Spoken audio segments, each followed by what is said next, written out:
تاریخ بتاتی ہے قاضی صاحب نے اپنے بیٹے کو بلایا اور بلانے کے بعد کہا اے میرے لخت جگر امام مسلم کے تو چھوٹے چھوٹے بچے ہیں، ایک قافلہ جو مدینے کو کچھ ہی دیر میں روانہ ہوگا، ان بچوں کو اس قافلے کے ساتھ کر دینا اور یہ بچے بالکل ادب کے دائرے میں مدینہ پہنچ جائیں گے۔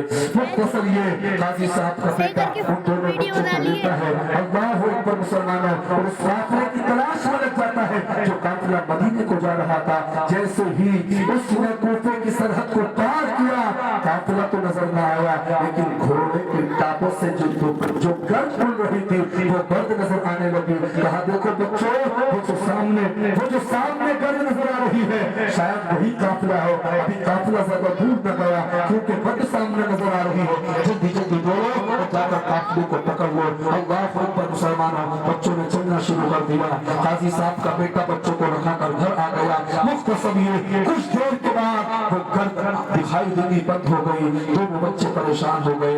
اللہ اکبر مسلمانوں، یہاں تک کہ ان دونوں بچوں کو یزیدیوں نے پکڑ دیا اور پکڑنے کے بعد ابن زیاد کے پاس لے آیا۔ ابن زیاد نے جب ان بچوں کو دیکھا، ایک خط یزید کے لیے لکھ دیا اور اس خط میں لکھا اے یزید، میرے پاس امام مسلم کے دونوں بچے ہیں، جو تم کہو گے وہ فیصلہ کیا جائے گا۔ اللہ اکبر مسلمانوں، ابن زیاد نے امام مسلم کے دونوں بچوں کو قید کر دیا اور جیلر کو بلایا۔ جیلر کو، اس جیلر کا نام تاریخ میں مشہور آتا ہے اور مشہور کے حوالے دونوں بچوں کو کر دیا۔